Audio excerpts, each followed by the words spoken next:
The stars looked peaceful through the observation deck of the UHN's Healing Dawn. Captain Dahan stood with his hands behind his back, watching the refugee convoy limp through space ahead of them. 12 damaged civilian transports, packed with people who had fled the war zone. Men, women, children from 3 different species, all running from the same nightmare. "Captain, we're receiving their medical status reports," Ensign Taemin said from the communication station. His young face looked troubled as he read the data. "Sir, they have critical cases. Radiation exposure, decompression injuries, malnutrition. 2 of their ships lost life support 3 days ago." Daehan nodded slowly. This was why the Healing Dawn existed. She was the largest hospital ship Earth had ever built, stretching nearly 2 kilometers long. Her hull was painted pure white with massive red crosses visible from any angle. Every channel broadcast her status as a protected medical vessel under Galactic Convention 7. She carried no weapons. "Only hope. Bring us alongside the convoy," Daehan ordered. "All medical teams to stations. Dr. Ji Woo, prepare to receive casualties." In the main medical bay, Dr. Ji Woo was already organizing her teams. She had done this 100 times before, but it never got easier. The head surgeon moved between stations, her experienced eyes checking equipment and supplies. Beside her, head nurse Hygiene coordinated the evacuation teams. "We have room for all of them," Hygiene said, reading her tablet. "But the critical cases need immediate attention. I'm putting trauma teams on standby." Ji Woo nodded. "Good. Make sure the pediatric ward is ready. The reports say there are over 800 children in that convoy." The first refugees came aboard an hour later. The docking bays filled with frightened faces and crying children. Human medical staff moved among them with gentle efficiency, offering water, blankets, and kind words translated through electronic devices. Many of the refugees had never seen humans before. They stared at these strange bipedal creatures with only 2 eyes and no fur, who smiled and helped without asking for anything in return. A small Kellyan child, her blue fur matted with dried blood, clutched Hygiene's hand as they walked to the medical bay. The girl's mother had died during the escape. Hygiene knelt down, making herself small and non-threatening. "You're safe now," she said softly. The translator made her words into chirps and whistles. "We're going to take care of you." By the end of the second day, all 3,000 refugees were aboard. The Healing Dawn's corridors buzzed with activity. Medical teams worked around the clock. Ji Woo performed 17 surgeries in 30 hours, saving lives with skill that amazed even the alien doctors who assisted her. Human medicine had a reputation in the galaxy for being stubborn and creative in equal measure. Daehan walked through the wards during what should have been his sleep shift. He couldn't rest while his ship was this full, this busy. He stopped at the pediatric section, watching through the window as human nurses played simple games with refugee children who had smiled for the first time in weeks. "Captain?"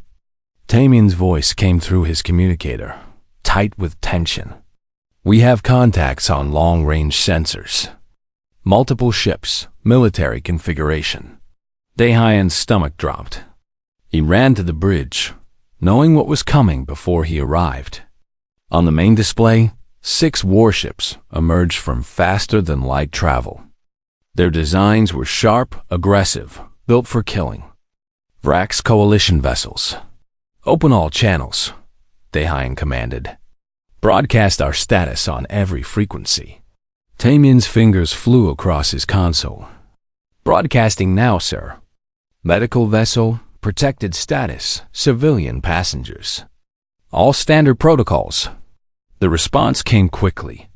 A massive Vrax appeared on the screen, his scaled face twisted in what might have been a smile. Commander Throck, according to the ship's computer. His reputation was known throughout this sector. Brutal, efficient, completely without mercy. "Human vessel?" Throg's voice rumbled through the speakers. You harbor enemies of the Vrax coalition. Dehain stepped forward, keeping his voice calm and professional. Commander Throg, we are a hospital ship under Galactic Convention 7. We carry only refugees and injured civilians. We are protected under all military codes of conduct. Throg's laugh was like stones grinding together. Your conventions mean nothing here, human. Your weakness disgusts us. You spend resources on the damaged and useless. This is why your kind will never truly matter in the galaxy. We are a clearly marked medical vessel, Dehain repeated, his jaw tight. We have children aboard. Over 800 children. Attacking us would be a war crime under every galactic law. Laws, Throg said, and his smile widened, are for species that can enforce them. The communication cut off. On the sensor display, the Vrax warships began to spread out, taking attack positions. Dehain's mind raced through options. The Healing Dawn had no shields except basic radiation protection. No weapons. No escape velocity that could outrun warships. All she had was her protected status and the laws that were supposed to keep her safe. Taemin, contact the Galactic Council, Dehain said quietly. Emergency channel. Tell them what's happening. Already transmitting, sir, Taemin replied. His hands were shaking. No response yet. In the medical bays, alarms began to sound. Ji-Woo looked up from her patient, an elderly Kellyan whose life she had just saved. Through the window, she could see the stars. She could also see the glow of weapons charging on the Vrax ships. Hyjin activated the emergency protocols, a voice steady over the intercom.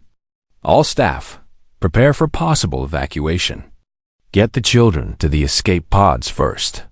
But everyone knew there weren't enough pods. There had never been enough pods because hospital ships weren't supposed to need them. They were protected. They were safe. They were supposed to be safe. Dehain stood on his bridge, watching the Vrax weapons reach full charge. He thought about his crew, about the refugees who had trusted Earth to save them, about the children playing in the pediatric ward. He opened the ship-wide channel. This is the captain, he said, and his voice did not shake. You are all heroes. Remember that. The first shots came 3 seconds later. The hull of the Healing Dawn tore apart like paper. The peaceful stars filled with fire. The recording started with static, then cleared to show Bridge Officer Bo Young's face. Blood ran from a cut above her eye. Behind her, alarms screamed and smoke filled the air. Her voice was steady despite the chaos. This is Bridge Officer B.O. Young of the UHNS Healing Dawn. We are under attack by Vrax coalition forces. We broadcast our protected status. They fired anyway. The camera shook as another explosion rocked the ship. B.O. Young's hands moved across her console, fingers flying even as sparks erupted nearby. She was recording everything, preserving the evidence with the desperate efficiency of someone who knew she was probably going to die. They're targeting the medical bays, her voice continued, hollow with disbelief. They know where the patients are. They're aiming for them specifically. The recording showed sensor data. Each rack shot calculated, precise, cruel. They weren't just destroying a ship. They were murdering the helpless. The camera caught audio from the Vrax commander's open channel. Throg's laughter. His officers celebrating each successful hit like it was a game. Escape pods launching, B.O. Young reported, her training keeping her focused. Over 300 pods away. No. The Vrax are shooting the pods. The screen showed it happening. Small escape pods, defenseless and slow, lighting up under weapons fire. Families inside, children, medical staff. All of them clearly visible as civilian evacuation craft. All of them protected under every law of warfare the galaxy recognized. The Vrax shot them anyway, Young's breathing became ragged. If anyone receives this, we are dying under Galactic Convention protection. The Vraks are committing war crimes. Someone has to. An explosion. The recording cut to black. Then static. Admiral Sung-ho watched the recording in the command center on Earth. Around him, other officers sat in absolute silence. Some cried. Others simply stared, their faces carved from stone. When it ended, no one spoke for a full minute. How many survivors? Sung-ho asked finally. 340, sir, his aide replied quietly. From 5,200 total. Sung-ho closed his eyes. When he opened them again, they were the eyes of a man who had made a decision. Get me the Prime Minister, immediately. The Galactic Council convened within hours of receiving the Healing Dawn distress signal. Representatives from 40 species gathered in the Great Chamber on Nexus Station. They spoke in concerned tones. They expressed shock and sadness. They called for investigations and committees and strongly worded statements. Ambassador Young-soo sat in the human delegation section, listening to them talk. And talk, and talk. Finally, he stood. With respect, he said, his voice cutting through the diplomatic chatter. My people sent a hospital ship to save lives. Your people's laws said it would be protected. Those laws failed. What are you going to do about it? The council chair, a being with too many arms and a carefully neutral expression, gestured soothingly. Ambassador, we understand your distress. These matters require careful consideration. We must follow proper procedures. Proper procedures, Young-soo repeated slowly. How long do your proper procedures take? These investigations can require months to complete properly. We must gather evidence, hear testimony, ensure fair process for all parties involved. Young-soo pulled up the recording Bao Young had sent. Every screen in the chamber lit up with her face, her blood, her desperate voice. The council members watched. Some looked away. When it finished, Young-soo spoke again. You have your evidence. You have your testimony. That woman, Bo Young, survived by hiding in an escape pod that the Vraks missed. Marine Hyun-woo saved 47 refugees by using his own body to shield a damaged pod section during re-entry. He has third-degree burns over 60% of his body. Would you like to tell him about proper procedures? The council chair's expression remained carefully diplomatic. We share your pain, Ambassador. But we must maintain galactic stability. The Vraks coalition is powerful. Sanctions and diplomacy are our tools. We cannot what? Young-soo asked. Cannot enforce your own laws? Cannot protect those who trusted those laws? Tell me, which ship is acceptable to destroy? Give me a number. How many hospital ships can the Vraks blow up before you do more than write reports? Silence filled the chamber. Species that had been humanity's friends looked uncomfortable. Species that traded with the Vraks looked away entirely. A few species nodded in agreement, but said nothing. Young-soo gathered his materials. My government will respond to your answer when it comes.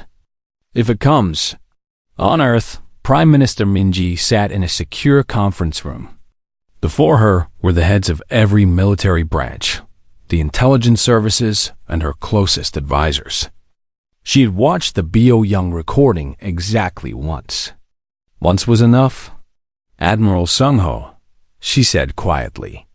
How long until Third Fleet is ready for deployment? Sung-ho met her eyes. He had been waiting for this question for 73 years. Since the day humanity joined the Galactic Council, some part of Earth's military had been preparing for the possibility that peace would fail. They had built ships in classified orbital foundries, trained crews in secret exercises, developed weapons and tactics and strategies that no alien had ever seen, just in case the laws weren't enough. We've been ready for 73 years, ma'am, Sung-ho replied. We just needed permission. Minji looked around the table. Recommendations? The council will negotiate, the foreign minister said. They always do.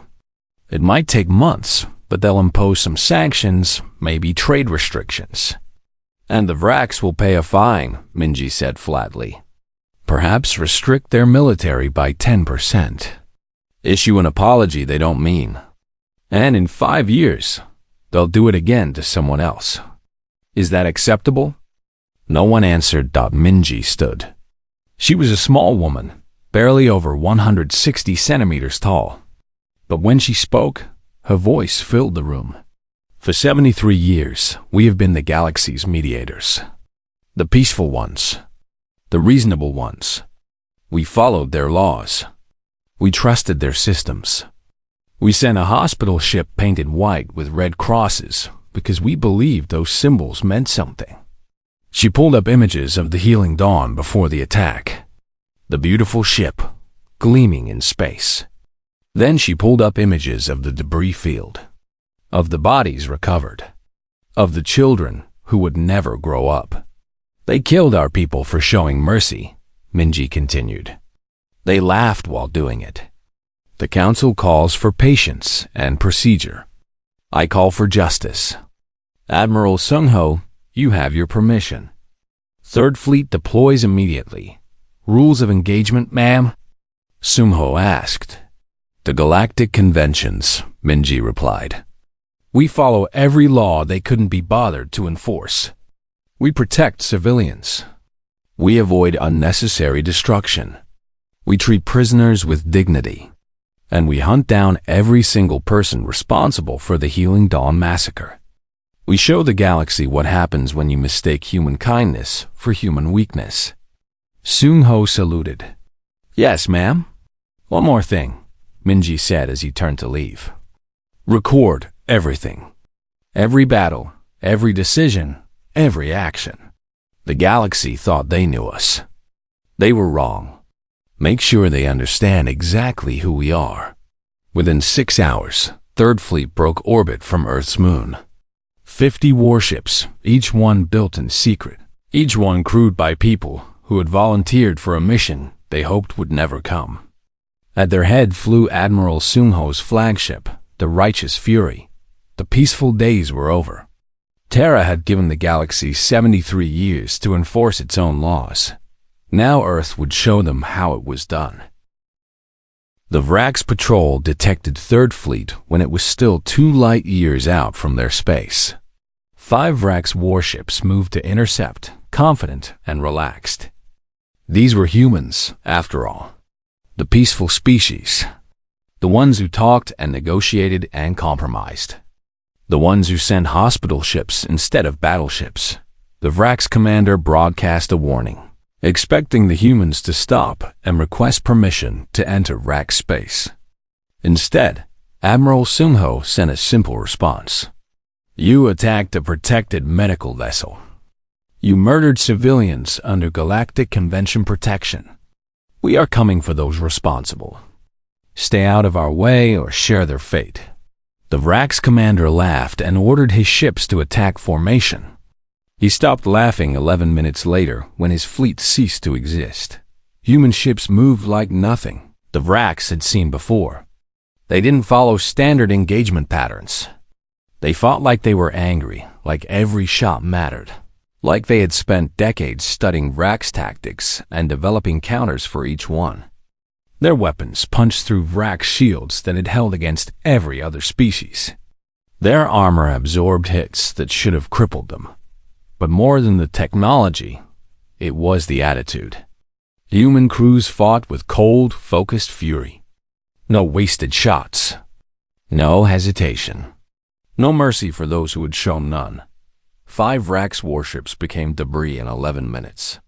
Third Fleet didn't lose a single vessel. The battle recording spread across the galaxy within hours. Species that had thought they knew humanity's military capability stared at their screens in shock. The humans had been hiding this? For how long and why? Intelligence Officer Yoonji sat in her office aboard the Righteous Fury, compiling data. For years, she had tracked Vrak's movements, building files on their military structure and leadership. She had documented their war crimes with the patient dedication of someone who knew that one day the evidence would matter. That day had come. "Admiral," she reported to Sung-ho, "I've located Commander Thrak. He's on Forward Command Station Epsilon, coordinating Vrak's military operations in this sector." "Defenses?" Sung-ho asked. "Heavy.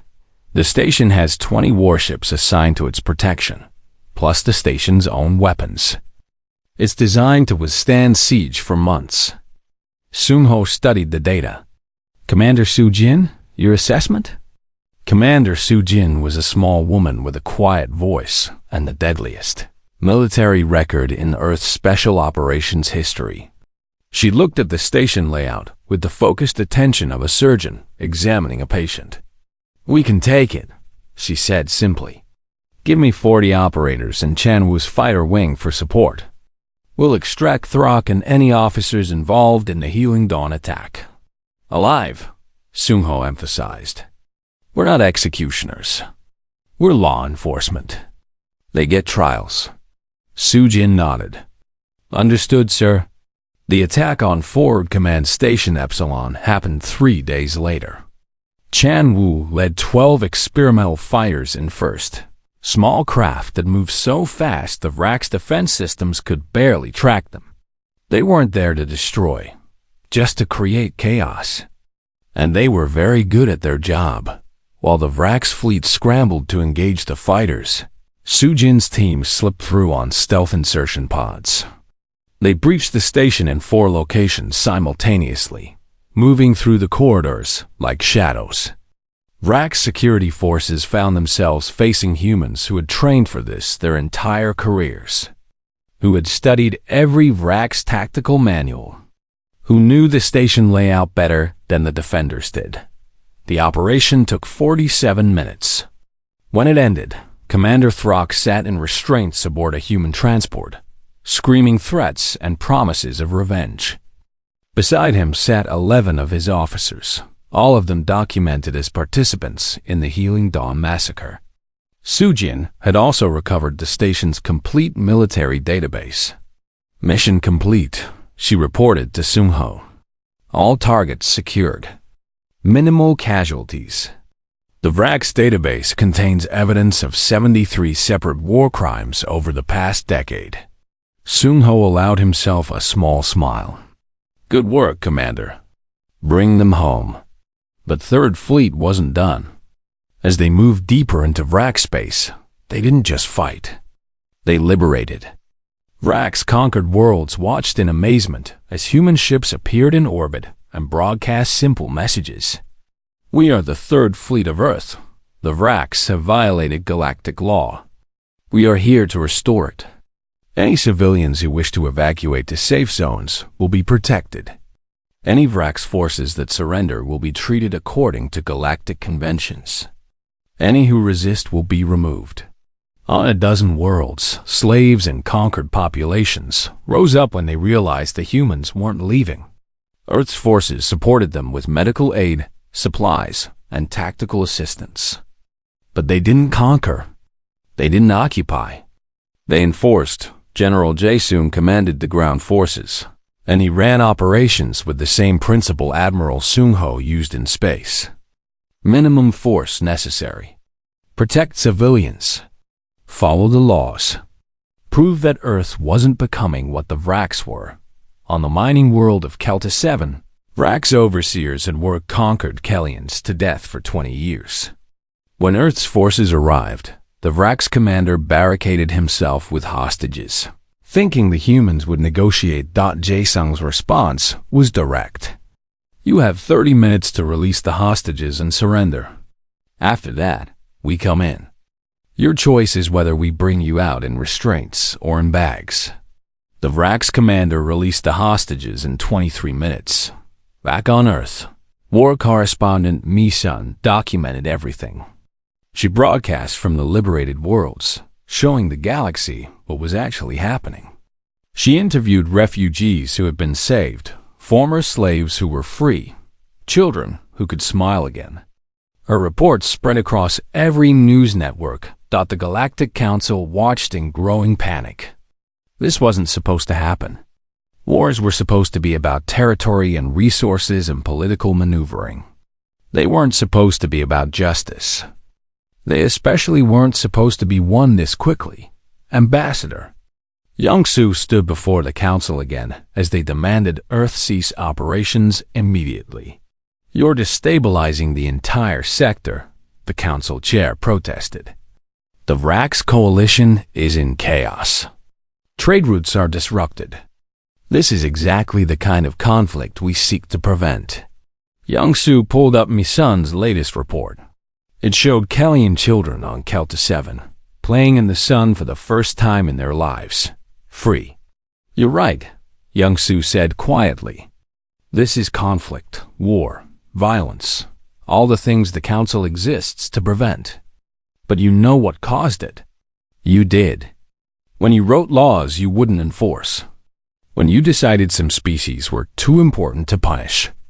When you let the Vrax destroy a hospital ship because it was politically complicated to stop them." He stood, gathering his materials. "Earth offered peace for 73 years. We followed your rules. We trusted your system. The Healing Dawn proved that was a mistake. So now we're fixing it? Not with diplomacy or committees or strongly worded statements. With action." "This is vigilantism," a council member objected. "You're taking galactic law into your own hands." "No," Young-Soo corrected. "We're enforcing galactic law. There's a difference. You wrote these laws. You just forgot they were supposed to mean something." While the council argued, Admiral Sumho's fleet reached Rax Prime, the Coalition's home world. The planet was heavily defended, surrounded by orbital weapons platforms and protected by the most powerful shields in this sector. The Vrax believed it was impregnable. Soon-Ho broadcast on all frequencies. "People of Vrax Prime, this is Admiral Sumho of Earth's Third Fleet. Your government committed war crimes against a protected medical vessel. We demand the surrender of all military personnel involved in planning or executing the attack on the UHNS Healing Dawn. We demand reparations for the victims.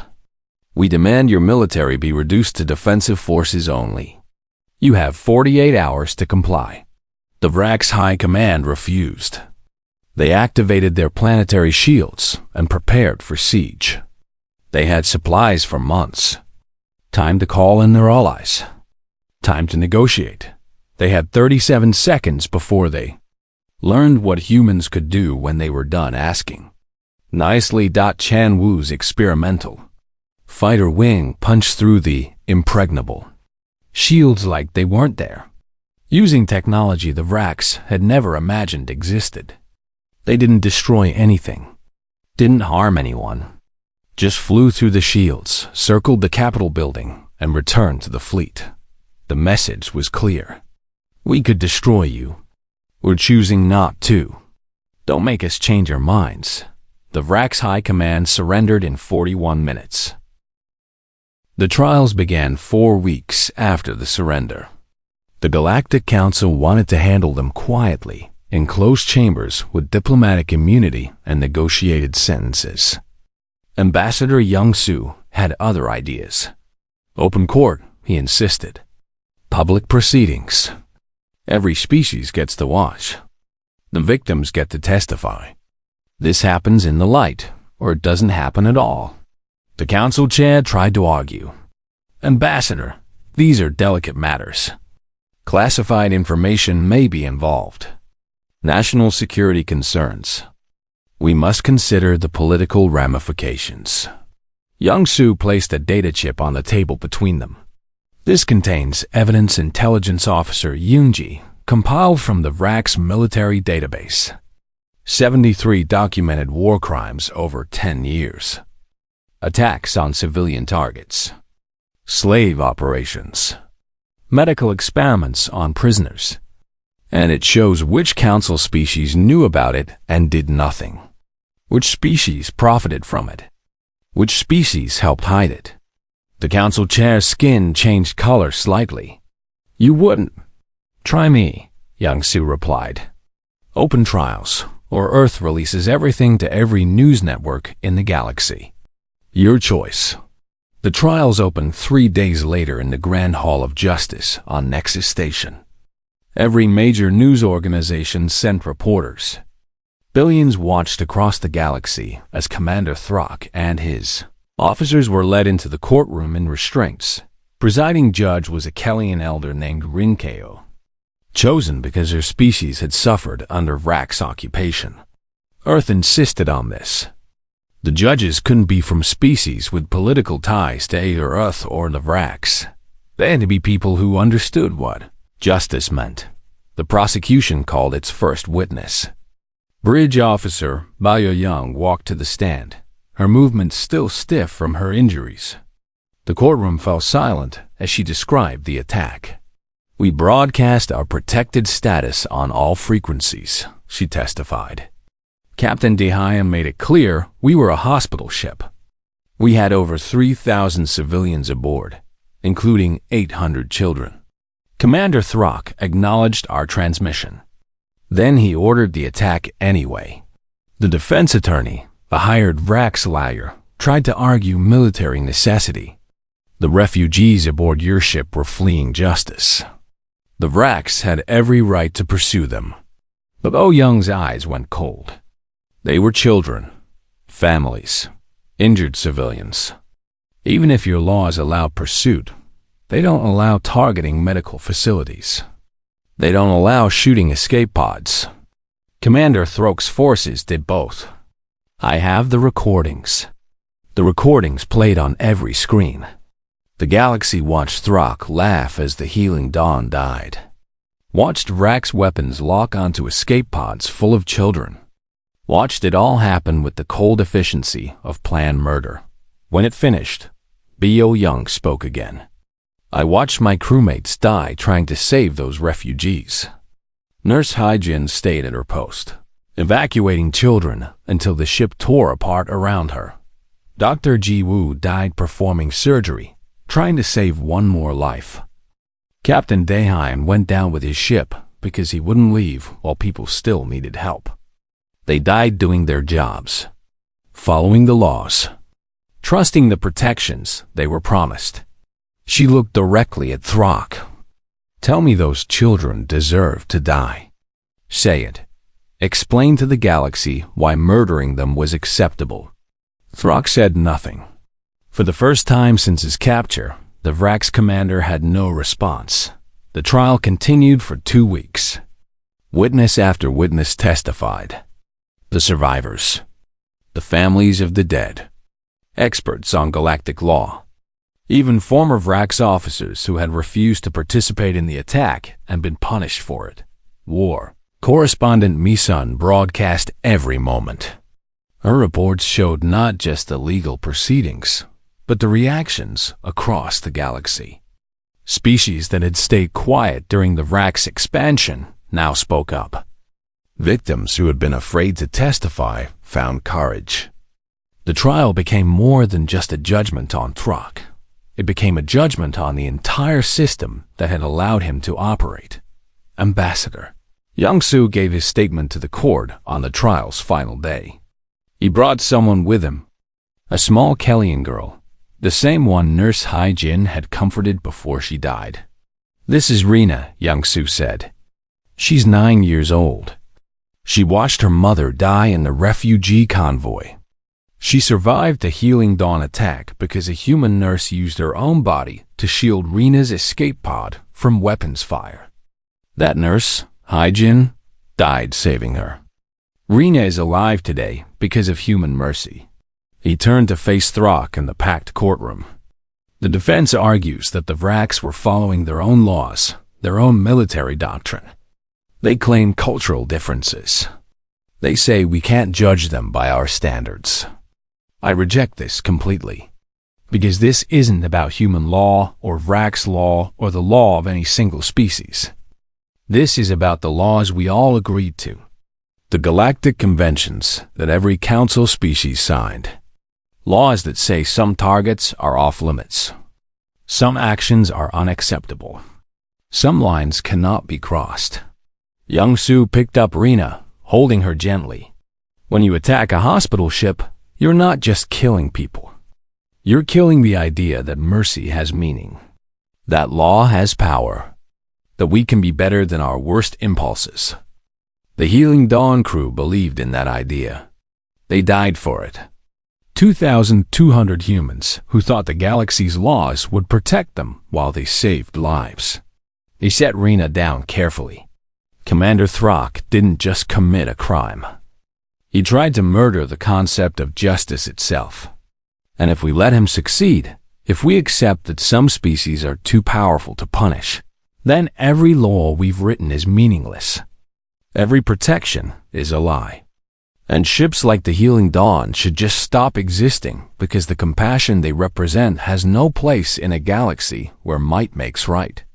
The courtroom was absolutely silent. So yes. Young Su continued. Earth went to war. We showed force we had kept hidden. We frightened people who thought they knew us. And I won't apologize for it. Because sometimes, when laws fail, someone has to enforce them anyway. Someone has to stand up and say, this far and no further. That's what Earth did. That's what we'll keep doing. The verdict came 2 days later. Commander Throck and all 11 of his officers were found guilty of war crimes. The sentences were harsh. Life imprisonment. No possibility of parole. Confiscation of all assets to be paid as reparations to the victims' families. But more than the sentences, the trial established precedent. The court ruled that protected status for medical vessels was absolute. That orders to attack such vessels were illegal and must be refused. That, just following orders, was not a defense for war crimes. That cultural differences did not excuse violations of fundamental galactic law. While the trials concluded, the political earthquake continued. The Kellian Republic, having watched humans liberate their occupied worlds and bring Vrax's war criminals to justice, formally allied with Earth. So did the Minervan Collective. Then the Dantori Union, within a month, 14 species had joined what they called the Justice Coalition. The Galactic Council fractured. Some species supported the reforms Earth demanded. Others feared Earth's growing influence. A few who had secretly profited from Vrax's crimes scrambled to distance themselves, hoping their involvement wouldn't be revealed. Ambassador Young Su addressed the divided council. You have a choice. We can reform these systems together. Make the laws mean something. Create real enforcement mechanisms. Or Earth and our allies will do it ourselves, and you can watch from the sidelines. Your decision. The debate raged for days. Finally, a proposal emerged. The Galactic Conventions would be revised and strengthened. A permanent peacekeeping force would be established, with contributions from all member species. Real penalties for violations. Real consequences for those who committed war crimes. And at the center of it all, a new law. The Healing Dawn Accord. Named for the ship whose destruction had changed everything. It declared medical vessels absolutely protected. Established clear rules of engagement. Created an enforcement mechanism with actual teeth. We wanted to do this diplomatically, Young Su told the council as they debated. We spent 73 years trying. The Healing Dawn was our line in the sand. You let the Vrax cross it. So we showed you what happens when humans decide that asking nicely isn't working anymore. The vote came. The reforms passed. Not unanimously, but by enough to matter. Former Healing Dawn medic Dong Hyan watched the vote from Earth. He had survived the attack by being off-ship, delivering medical supplies to one of the refugee transports. He'd lost his entire team, his friends, people he'd worked with for years. Now he served as an advisor to the military, helping them understand what medical personnel needed in conflict zones, making sure that what happened to the Healing Dawn could never happen again. Is it enough? Someone asked him. The reforms, the trials, the new laws. Is it enough justice? Donghain thought about Dr. Ji Woo, who had taught him everything he knew. About Captain Daehyun's quiet strength. About Haijin's kindness to frightened refugee children. Justice for them? He said quietly. No, nothing can bring them back. But justice for everyone who comes after. Maybe, if we make sure the laws actually work this time. The galaxy was changing. Terra had shown its fury. Now came the harder part. Making sure that fury had actually meant something. The war ended 94 days after it began. The Vrax coalition was dismantled, its military reduced to 15% of its previous strength, its leadership facing justice. 14 species had joined Earth's Justice Coalition. The Galactic Council, reformed and restructured, operated under new rules that actually meant something. But the real work was just beginning. Admiral Sung-ho stood on the bridge of the Righteous Fury as Third Fleet prepared to return to Earth. Behind them, they left 23 liberated worlds, 4 million freed slaves, and a galaxy that would never look at humanity the same way again. Admiral, his communications officer, reported, "We're receiving messages from across the sector. Species asking if Earth will help mediate their disputes. Governments requesting security assistance. Victims of war crimes asking if we'll investigate." Sung-ho rubbed his tired eyes. "Forward everything to the diplomatic corps. We're military, not police. Our job was to prove the laws could be enforced. Now others need to learn to enforce them too. Sir, one message is marked urgent. From the Kellyan Republic. They're dedicating their new medical academy to the crew of the Healing Dawn." Sung-ho felt something tight in his chest. "Acknowledge with thanks, and make sure the families of the crew know." It would have meant something to them. On Earth, the memorial service for the Healing Dawn crew filled an entire stadium. 200,000 people attended in person. Billions watched across the galaxy. Each of the 2,200 dead was honored by name, their faces shown on massive screens. Their service remembered. Dr. Ji Woo's mother accepted her daughter's medal for valor. Captain Daehyun's husband stood with their 3 children, trying to explain to them why their father was a hero. Nurse Haijin's entire extended family came, along with little Rina, the Kellyan child she had saved with her last breath. Prime Minister Minji gave the memorial address. She was not a dramatic speaker. She didn't raise her voice or make grand gestures. She simply told the truth. The crew of the Healing Dawn believed that mercy mattered more than politics. That law meant something. That a galaxy could be better than its worst members. They died proving it. Not because they were naive or weak or foolish, but because they trusted the systems we all agreed to build together.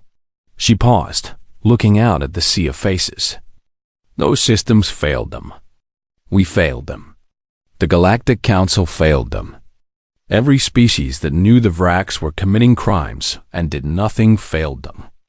Their blood is on all our hands. Minji's voice hardened. But their deaths were not meaningless. Because of what happened to the Healing Dawn, the galaxy has changed. Laws have teeth now. Protections have meaning. Future medical ships will be safer because these people died. That's not justice. Justice would be bringing them home alive. But it's something. It's progress. And we owe it to them to make sure that progress sticks. The ceremony ended with a moment of silence. 200,000 people, absolutely quiet, remembering. 3 months after the war ended, Earth commissioned a new hospital ship. She was even larger than the Healing Dawn, with more advanced medical facilities and better defensive systems. Not weapons, but shields and armor that could actually protect the crew while they worked. The launching ceremony was simple. Bridge officer Ma Young, now recovered from her injuries, stood at the podium. She had been offered many positions after the war. Military commands, political appointments, teaching positions. She turned them all down for this.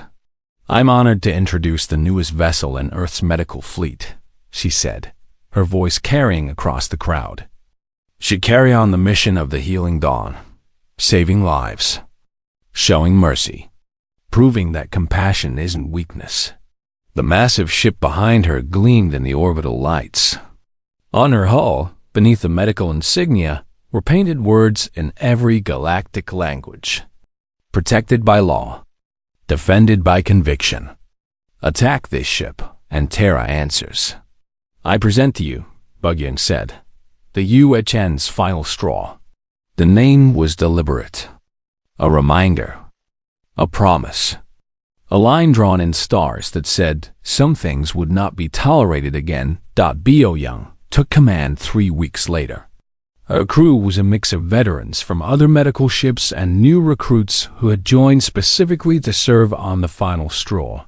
They understood what the ship represented, what it commemorated, what it demanded of them. Dr. Ji Woo, younger sister of the doctor who died on the Healing Dawn, served as chief medical officer. She looked so much like her sister that some crew members had to look twice. She had her sister's skill and dedication, along with a fierce determination to honor her memory by doing the work she had died doing. The final straw's first mission came quickly. A mining accident on a remote colony left 40 workers trapped and injured. The colony was in disputed space, politically complicated, with 3 different governments claiming jurisdiction. Bao Young received the distress call and made her decision in seconds. Set course immediately. Maximum speed. Start preparing the trauma base. "Captain," her first officer said carefully, "none of the governments involved have given us permission to enter their space. This could cause diplomatic incidents." Lo Man Young looked at him steadily. "We're a hospital ship. We don't need permission to save lives. We have right-of-way under the Healing Dawn Accord. If anyone has a problem with that, they can take it up with Admiral Sumho's fleet. Prosit." They saved all 40 miners. 3 governments filed protests. Earth's response was simple. "We have laws now. They apply to everyone, including us." Medical ships respond to distress calls. No exceptions. The protests were quietly withdrawn. On the bridge of the final straw, Bo Young kept a photo mounted where she could see it while she worked. The original Healing Dawn crew, all of them smiling at the camera during a rare moment of downtime. Captain Dae-hyun in the center, his eyes kind. Dr. Ji Woo on his left, looking slightly annoyed at being pulled away from work for a photo.